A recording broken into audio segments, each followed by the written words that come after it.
सोचिए, किसी भी बड़ी इमारत को बनाने के लिए क्या चाहिए? एक मजबूत नींव, है ना? एक प्लान, एक विजन और हाँ, एक कमाल का आर्किटेक्ट। तो बस एक देश का संविधान भी कुछ ऐसा ही होता है। आज हम भारत के संविधान की उसी कहानी को समझेंगे, उस ब्लूप्रिंट को देखेंगे जिसने दुनिया के सबसे बड़े लोकतंत्र को खड़ा किया।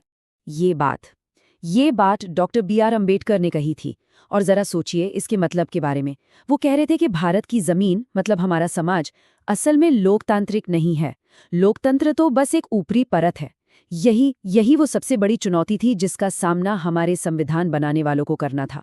एक ऐसी जमीन पर लोकतंत्र का पेड़ लगाना जो सदियों से किसी और ही तरह की परंपराओं से सींची गई हो।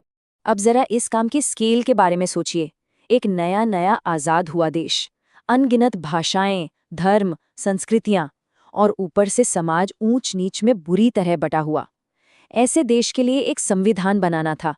ये सिर्फ कुछ कानून लिखने जैसा नहीं था। अरे नहीं, ये तो एक नए भारत की, कह सकते हैं उसकी आत्मा को गढ़ने जैसा था।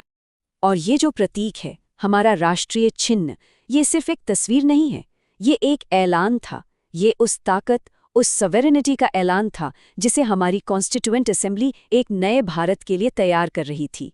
ये एक नए दौर का, एक नए युग का ऑफिशियल अनाउंसमेंट था। देखिए, जब आप इतना बड़ा काम करते हैं, मतलब एक संविधान बनाते हैं, तो आपको कुछ बहुत ही बुनियादी, बहुत ही फंडामेंटल सवालों के जवाब देने होते हैं। और हमारे देश के निर्माताओं के सामने भी दो ऐसे ही बड़े सवाल थे। ऐसे सवाल जिनके जवाब पर पूरे देश का भविष्य टिका हुआ था। तो क्या थे वो सवाल? पहला सवाल, सरकार का फॉर्म क्या होगा, मतलब गवर्नमेंट होगी कैसी? और दूसरा, खुद संविधान का फॉर्म क्या होगा, उसका कैरेक्टर कैसा होगा? अब सुनने में ये सवाल शायद थोड़े सीधे लगें, पर यकीन मानिए, इन्हीं दो सवालों के जवाब ने भारत की पूरी तकदीर लिख दी। तो चलिए, पहले सवाल को थोड़ा और गहराई से समझते हैं। सरकार का स्वरूप। इसका मतलब ये है कि भारत को किस तरह की एग्जीक्यूटिव, मतलब कार्यपालिका चाहिए थी। और ये कोई छोटा मोटा सवाल नहीं था, ये एक बहुत बड़ी, एक गहरी फिलॉसफिकल डिबेट का सेंटर था। और इस बहस के दिल में जो सवाल था वो ये था, एक डेमोक्रेटिक सरकार के लिए ज्यादा जरूरी क्या है, स्टेबिलिटी यानी स्थिरता, या फिर रिस्पॉन्सिबिलिटी यानी जिम्मेदारी? ये एक ऐसी कश्मकश है जिससे सिर्फ हमारे देश के निर्माता ही नहीं, बल्कि आज भी दुनिया भर की डेमोक्रेसीज जूझती हैं। अब इस दुविधा को सुलझाने के लिए डॉक्टर अंबेडकर ने दुनिया के दो बड़े सिस्टम्स को देखा। एक तरफ था अमेरिका का प्रेसिडेंशियल सिस्टम। ये क्या देता है? स्टेबिलिटी, क्योंकि वहां प्रेसिडेंट को कांग्रेस के बहुमत की परवाह नहीं करनी पड़ती, वो अलग हैं। और दूसरी तरफ था ब्रिटेन का पार्लियामेंट्री सिस्टम। ये किस पर जोर देता है? रिस्पॉन्सिबिलिटी पर। क्यों? क्योंकि वहां सरकार को हर रोज, हर पल संसद को जवाब देना पड़ता है। तो फैसला क्या हुआ? फैसला ये हुआ कि भारत स्टेबिलिटी के ऊपर जिम्मेदारी को चुनेगा। हमारे संविधान निर्माताओं का मानना था कि एक ऐसी सरकार जो हर दिन, हर पल जनता के चुने हुए नुमाइंदों के प्रति जवाबदेह हो, वही भारत के लिए सही है, भले ही इसके लिए थोड़ी बहुत स्टेबिलिटी से समझौता करना पड़ जाए। ठीक है, तो सरकार का ढांचा तो तय हो गया, पर कहानी यहाँ खत्म नहीं होती। अगला बड़ा सवाल था हम और आप, यानी नागरिकों के अधिकार। और ये एक बहुत ही नाजुक बैलेंस बनाने जैसा था। एक तरफ लोगों की आज़ादी की गारंटी देना और दूसरी तरफ देश की सुरक्षा को भी देखना। तो संविधान ने हमें कई फंडामेंटल राइट्स यानी मौलिक अधिकारों का वादा किया। और ये सिर्फ कानूनी हक नहीं थे, ये एक नए भारत की बुनियाद थे। एक ऐसा भारत जहां धर्म, जाति या लिंग के आधार पर भेदभाव न हो, जहां सबको नौकरी में बराबर मौके मिले, जहां बोलने की आज़ादी हो।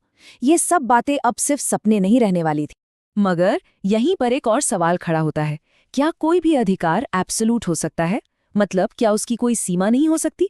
क्या किसी की पर्सनल फ्रीडम की कोई लिमिट नहीं होनी चाहिए? हमारे संविधान बनाने वालों को इस मुश्किल पहेली को भी सुलझाना था। इस मामले पर डॉक्टर अंबेडकर का तर्क बड़ा दिलचस्प था। उन्होंने अमेरिका का उदाहरण दिया। बोले कि वहां भी जहां अधिकार बिल्कुल साफ साफ शब्दों में दिए गए हैं, वहां की सुप्रीम कोर्ट ने भी पुलिस पावर नाम की एक चीज बनाई है।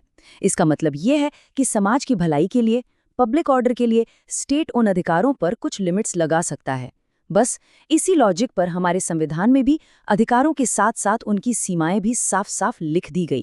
अच्छा, अब आते हैं भारतीय संविधान की एक बहुत ही अनोखी चीज पर, एक ऐसी खासियत जो इसे दुनिया के कई संविधानों से अलग करती है।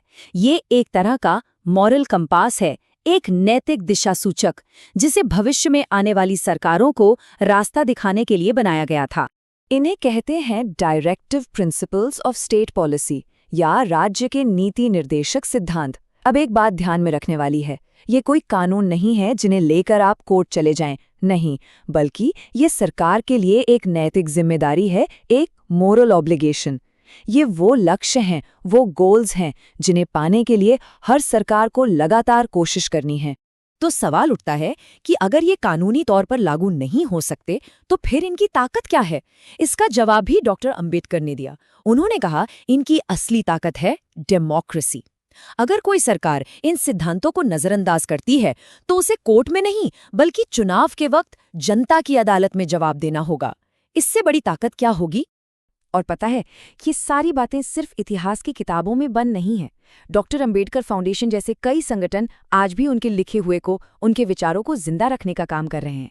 ये हमें याद दिलाता है कि हमारे संविधान की जड़ें कितनी गहरी हैं और कितनी दूर तक सोचने के बाद इसे बनाया गया था। चलिए अब इस पूरी चर्चा के सबसे जरूरी हिस्से पर आते हैं, एक ऐसी चीज जो किसी भी संविधान को कामयाब या नाकामयाब बना सकती है। और ये चीज कागज पर लिखे हुए शब्दों से कहीं ज्यादा बड़ी है। ये शायद डॉक्टर अंबेडकर का सबसे गहरा मैसेज है। उन्होंने एक चेतावनी दी थी कि दुनिया का सबसे बेहतरीन संविधान भी मिट्टी में मिल सकता है अगर उसे चलाने वालों की नीयत, उनकी भावना सही ना हो।